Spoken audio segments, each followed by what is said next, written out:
Namo tassa bhagavato arahato samma sambuddhassa. Namo tassa bhagavato arahato samma sambuddhassa. Namo tassa bhagavato arahato samma sambuddhassa.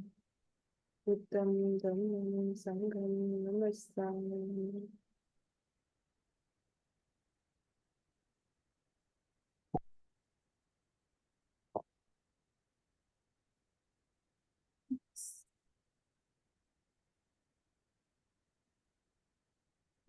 Welcome everyone to the Wednesday Dhamma reading session. Today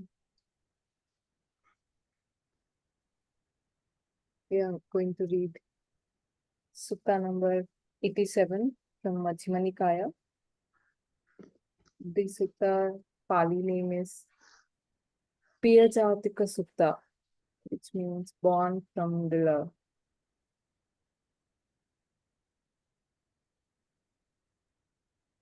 So I have heard, at one time, the Buddha was staying near Savatthi in Chitta's grove, Anantapindika's monastery.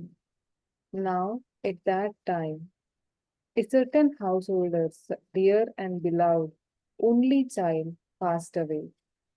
After their death, he did not feel like working or eating. He would go to the cremation ground and wail, "Where are you, my only child? Where are you, my only child?" Then he went to the Buddha, bowed, and sat down to one side.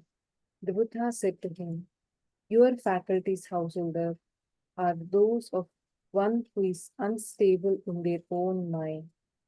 There is a deterioration in your faculties.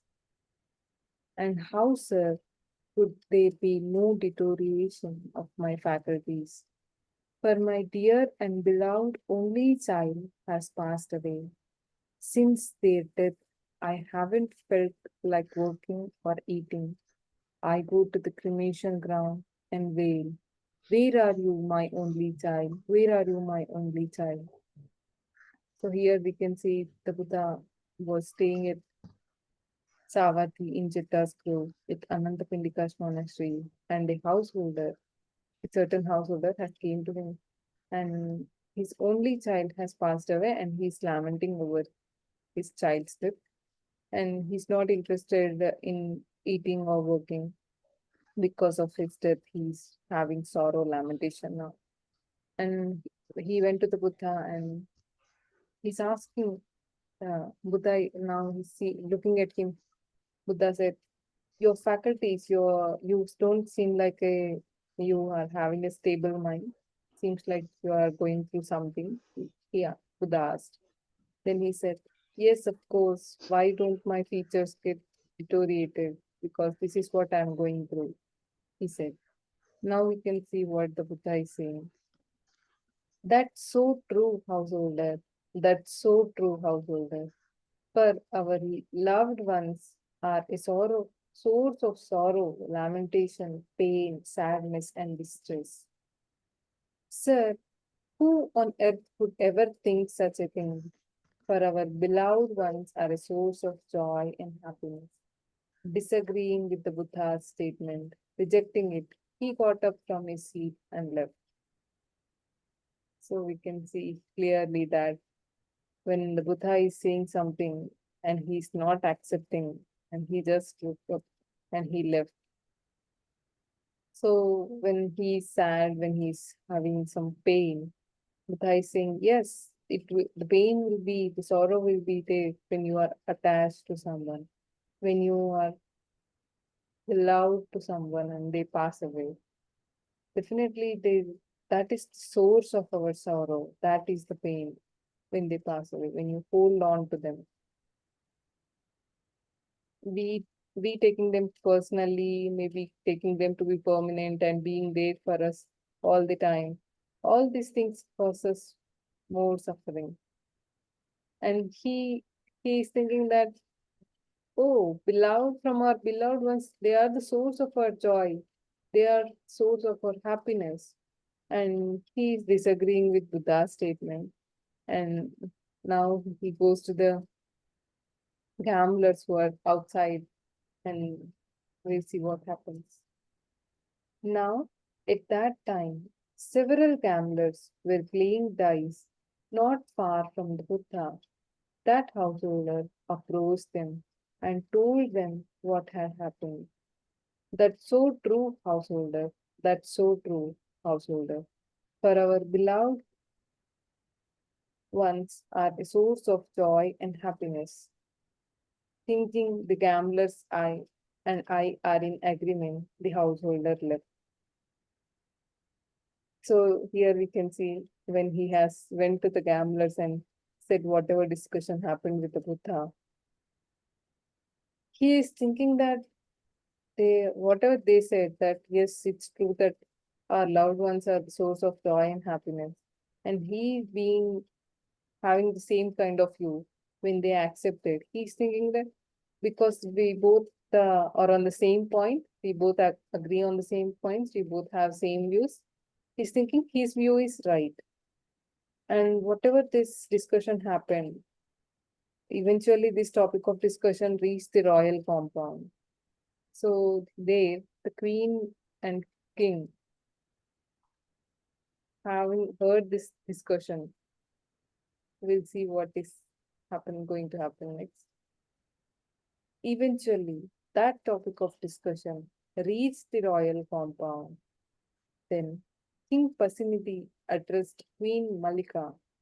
Malika, your aesthetic Gautama said this. Our loved ones are a source of sorrow, lamentation, pain, sadness, and distress. If that's what the Buddha said, great king, then that's how it is. So, having faith in the Buddha, having practiced and learned Dhamma from the Buddha, Queen Malika actually had accepted the statement of the Buddha. If he has said so, then it is without any meaning. He will not say such kind of words. It should be true that he has said so. Then, after there's some discussion that's happening between the king and the queen, no matter what the aesthetic Gautama says, Malika agrees with him. If that's what the Buddha said, great king, then that's how it is.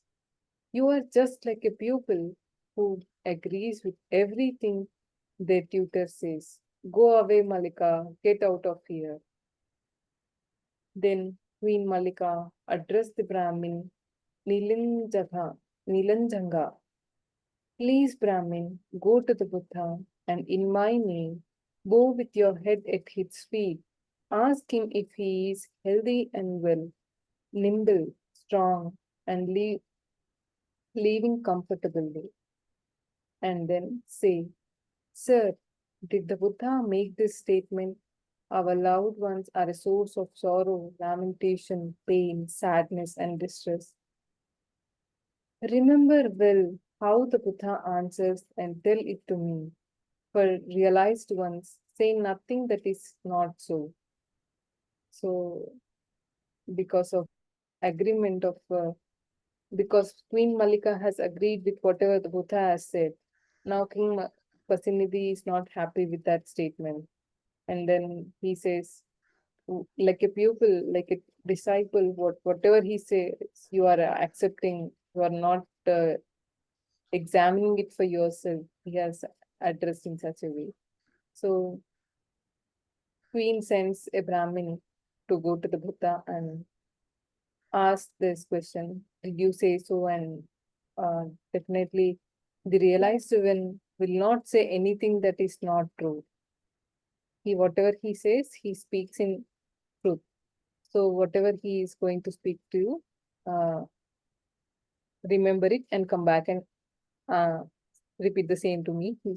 She says, and she sends the Brahmin to the Buddha. Yes, ma'am, he replied. He went to the Buddha and exchanged greetings with him.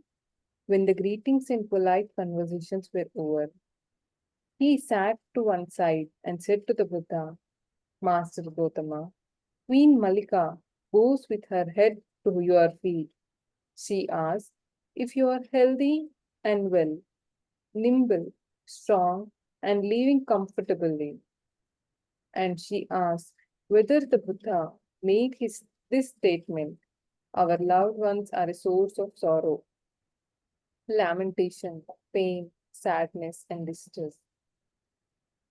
That's right, Brahmin. That's right.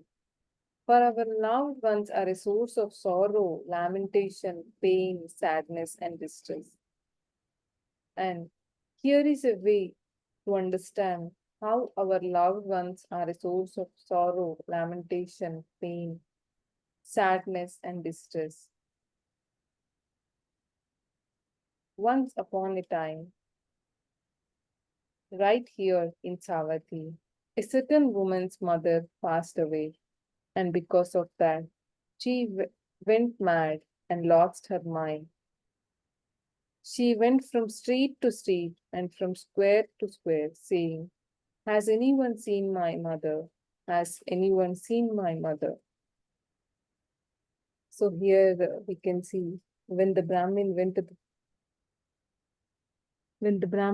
the Buddha, he has exchanged greetings with him and he repeated whatever Queen Malika asked him to do so. And then asked the Buddha, did this statement come from you? Did I hear it rightly? If it is so, then how is it possible to have our loved ones as sorrow, being the source of sorrow, lamentation, pain, sadness, and distress? He's asking you. And the Buddha goes on and explaining about it.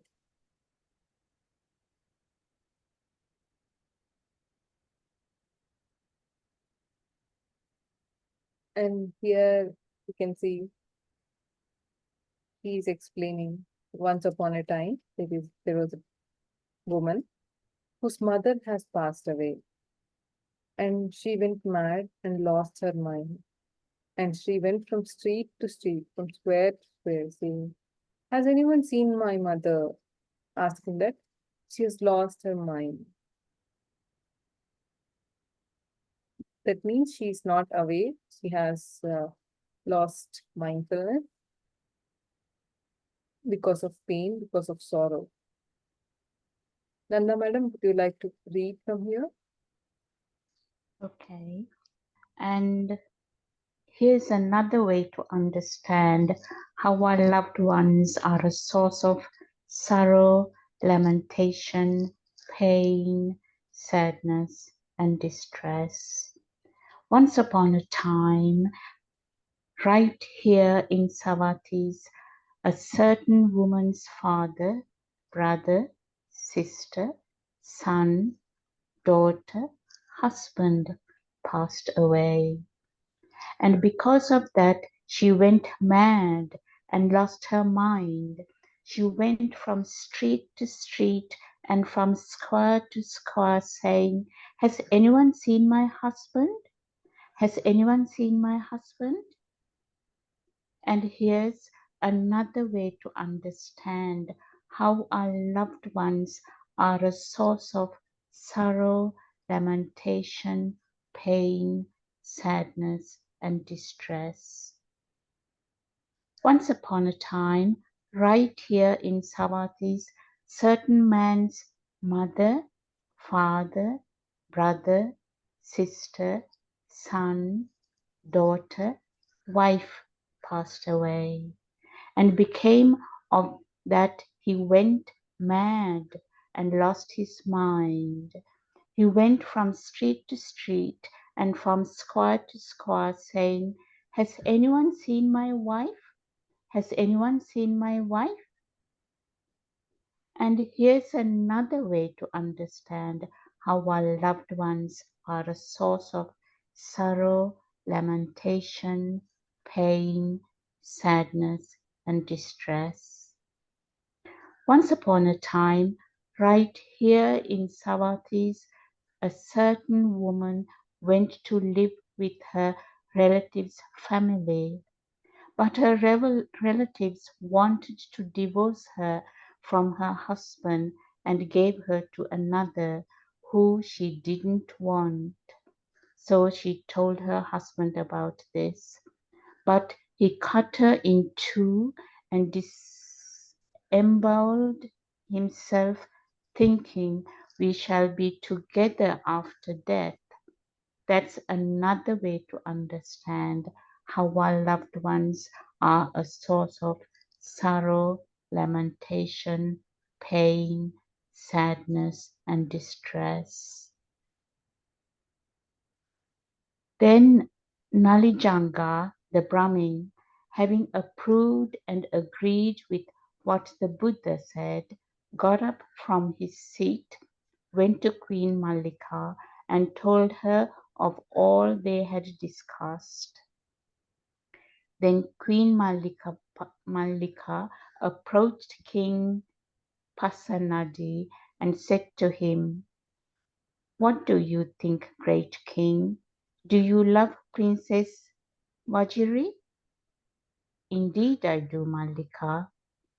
"What do you think, great king? If she were to decay and perish, would sorrow, lamentation, pain, sadness, and distress arise in you?" "If she were to decay and perish, my life would fall apart. How could sorrow, lamentation, pain, sadness, and distress not arise in me?" This is what the Buddha was referring to when he said, "Our loved ones are a source of sorrow, lamentation, pain, sadness, and distress." Okay, maybe Do we you can pause here and then continue afterward. Yeah. So here, when the Buddha has went, when the Brahmin has went to the Buddha and asked about how is it that the loved ones are are source of suffering, source of pain, source of sadness. Then the Buddha explains to him that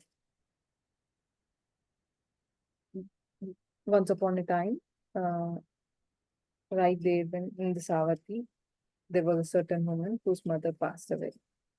And she, because of that, she lost her mind and she went mad.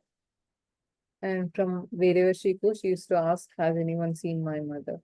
In the same way, and there was certain woman whose father passed away, brother passed away, sister passed away, son, daughter, husband passed away.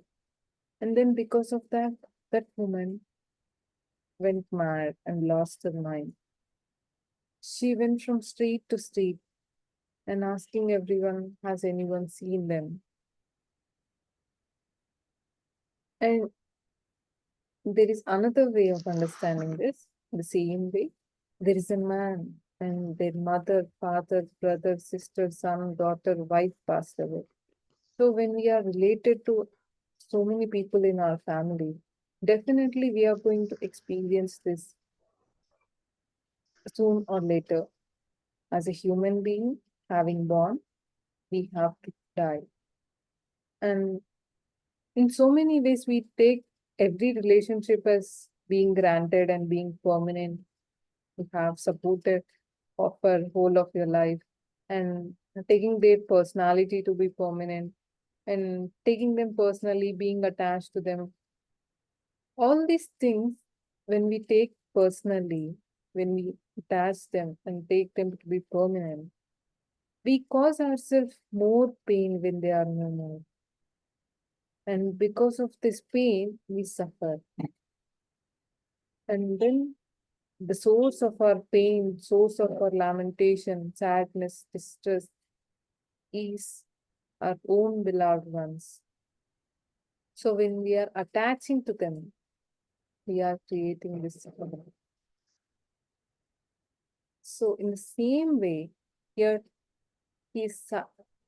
Buddha is saying about another example where a certain woman who went to their relatives' home to live with them for a while, but their relatives, not being happy with the person who she married, wanted to divorce her and then give her to another man whom she did not want to marry. So when she told that, their relatives said this, And what his husband thought was, maybe we can live together after we die. So he killed her and he killed himself, thinking we shall be together ever after we die. So this sorrow and pain has come because of taking things personally, taking family or relatives to be personal. And then when they are attached, they start clinging. And because of that clinging, they are causing suffering.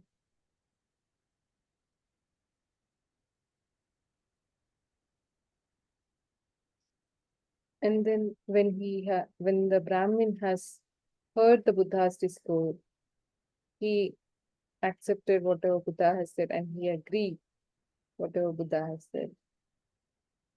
And then he got up from there and he went to the Queen Malika and discussed whatever the Buddha has shared with him. Then Queen Malika approached the King Pasimiti and said, "What do you think, great king? Do you love Princess Vajiri?" He said, "Yes, I do." "Then what do you think, great king, if she were to decay and perish? Will you feel sorrow, lamentations, pain, sadness, and distress arise in you?" Then he said, "Yes, definitely. She is part of my life. Yes, become, my life would fall apart, if she get decays and perishes. And definitely I will feel sorrow, lamented because of her non-presence." And then she says, this is what the Buddha was referring to when he said, our loved ones are a source of sorrow, lamentation, pain, sadness, and distress. And then again, here Queen Malika is giving the example of other wives of King Pasimidi. Nanda madam, maybe you can continue reading from here. Chaya is also What do you Okay. Chaya not available, I think. Yes.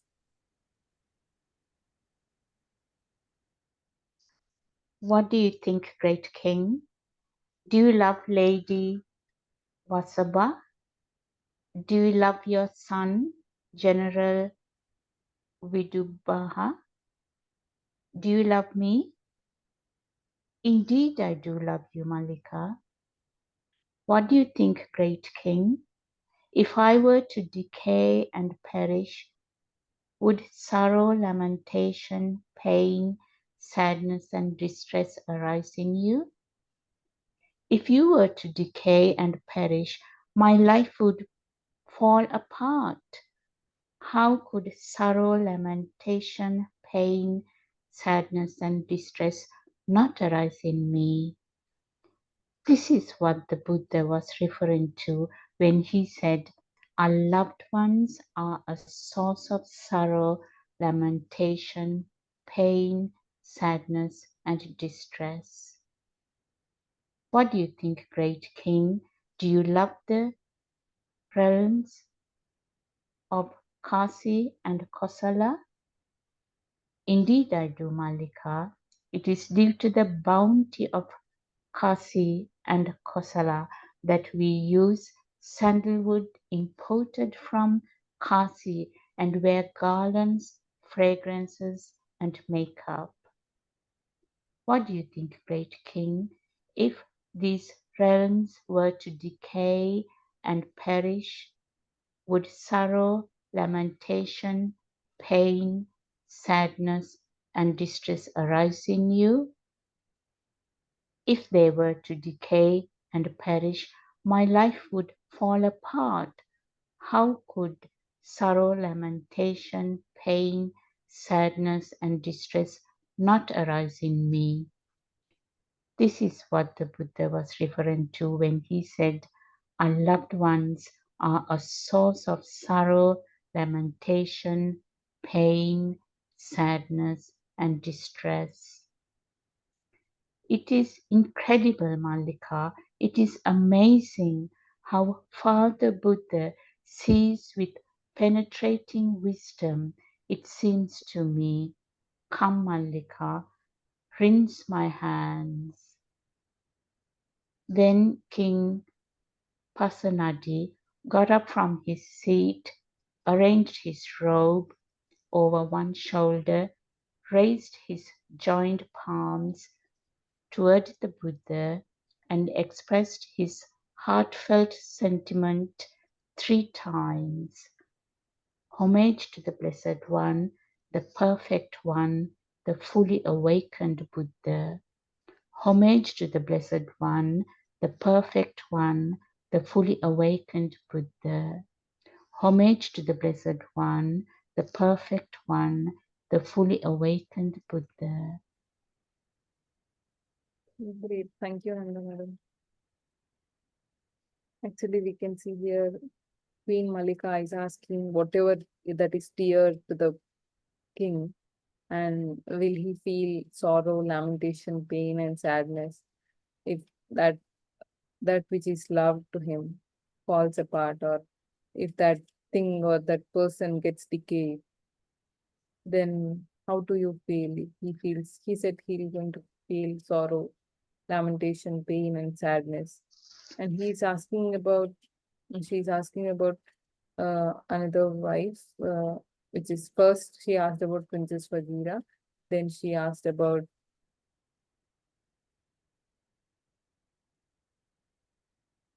Lady Vasabha and the general of that kingdom. And then she asked about herself, and she asked about how about do you enjoy, what about the rims of Kasi and Kosala? They used to get sandalwood and then imported from Kasi and wear garlands and fragrances makeup from there. What if that thing is not there? Then he says, definitely it will also make me feel sorrow, lamentation. So here when he realized what the Buddha is pointing towards, why he is pointing it towards that statement, when he realized it, he said, okay, now I understood why the Buddha was talking about that in such a way. So he said, that's great, that's wonderful, Buddha can see it with penetrating wisdom. Now he said, he raises his hand and he arranged his robe over his one shoulder and he pays homage to the Buddha, accepting this statement. So Buddha also gave us 5 recollections that one should do. Very often, so in that one of the thing is, I am subjected to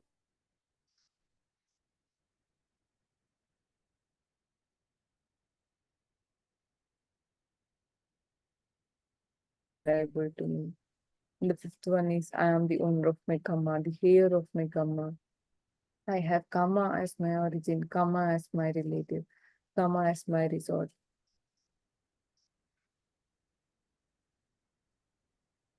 So I think it's a good time. Anyway, if somebody passes away, we should keep reflecting, and it's a reminder for us that even we are going to be subjected to the same thing, and having attached to that particular person, or even reflecting in such a way that we don't know when we are going to die. Now, next moment, what is going to happen? It's better we practice in this day, in this moment. And later on, we don't know how the situations may arise, how the conditions may be. So in the here and now, in this life, however the time that may be left, if we are dedicating ourselves to the practice, then loving everybody unconditionally without expectation and without taking them to be permanent, then it becomes much easy for us to accept things, whatever is happening, and then understanding the impermanence nature of our beloved ones as well. and also our attachments is also cause of suffering. And taking ourselves personally, considering Atta and taking me, my family, my wife, my husband, my father, my mother, attaching of that Atta will also be cause of suffering. So definitely Buddha here is talking about the Four Noble Truths in some way where we have suffering, it's caused being beloved and we are attaching towards that. And then there is a release that we can do using the practice of the 6 hours. And if we are loving someone, definitely we are attaching. But if we are loving them unconditionally without expecting anything in return, then definitely this loving kindness that is unconditionally, then that attachment, that detachment happens. If you are detached, you suffer very less. I can say when you are detached and you are loving unconditionally, it becomes easier for you to accept whatever is happening. And at the same time, because of the detachment, because of that unconditional love, your mind stays equanimous. And you can actually radiate loving kindness to them and be gratitude towards however times they have spent with you. And whatever you are living in this way, if you are living in this noble eightfold pathway, life seems to be like an ease if you're doing it with right effort, right mindfulness, and right collectedness.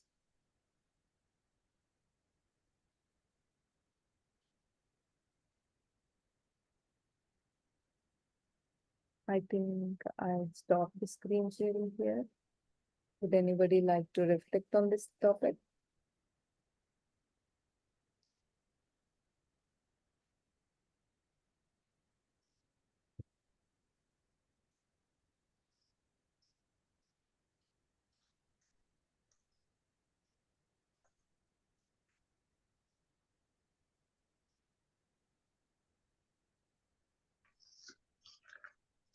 Well, I think this sutta really point to the core of the Buddhist teaching, the Four Noble Truths and the 3 marks of existence. I can understand the father, in this case a lay householder, feeling such a grief and didn't want to hear what the Buddha is telling him. It's understandable. However, in life, it is important to face the truth, accept the truth. And thanks to Bhante Vimararamsi, he has given us these 5 recollections. I will be separated from everyone and everything dear and agreeable to me. That is a truth, that is a fact. We have the 6 hours to practice and see the reality of life and accept the ups and downs in our life with equanimity, which gives us strength to carry on.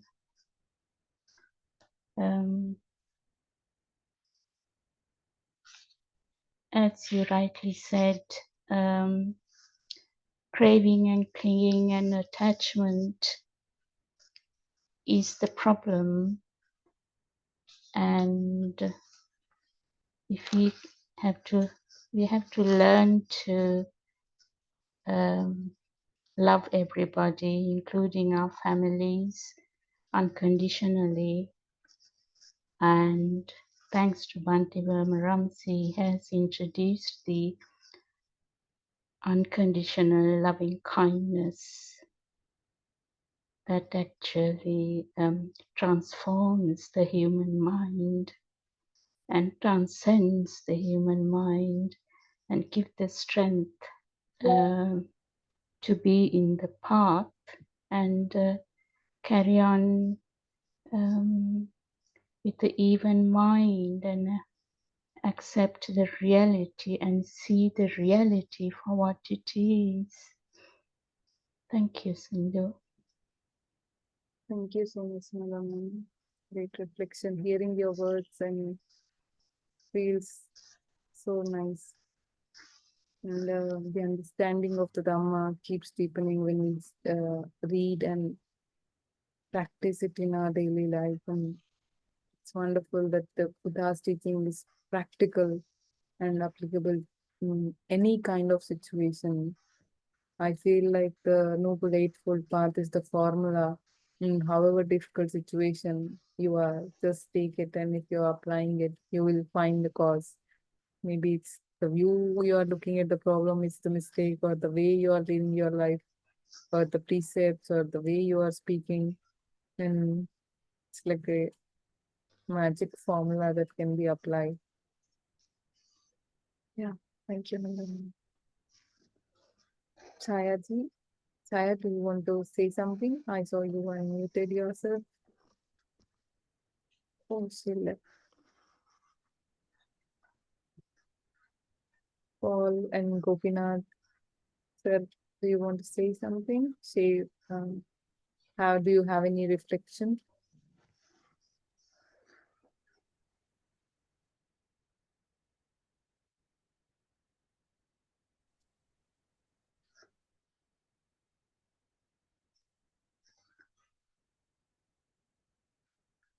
Hello. And yes, sir, we can hear. I think you have muted yourself.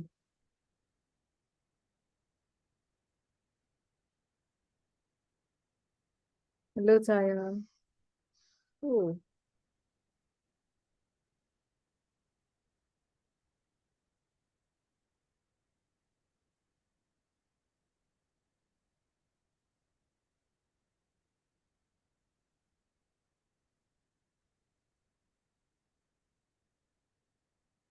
do you have any reflection?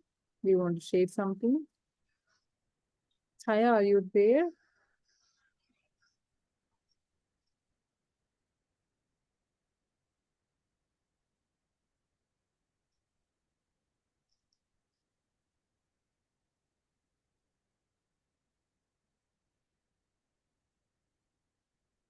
Okay, does anyone want to share something?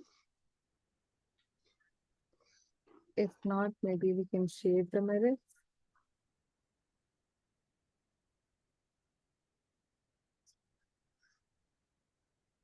Okay, let's share some merits then. May suffering ones be suffering free, and the fear stuck fearless be. May the grieving shed all grief, and may all beings find relief. May all beings share this merit that we have thus acquired, with the acquisition of all kinds of happiness. May beings inhabiting space and earth, devas and nagas of mighty power, share this merit of ours. May they long protect the Buddha's dispensation.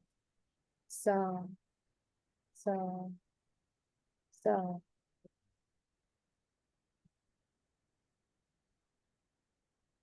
Thank you everyone for joining. I wish you all happiness.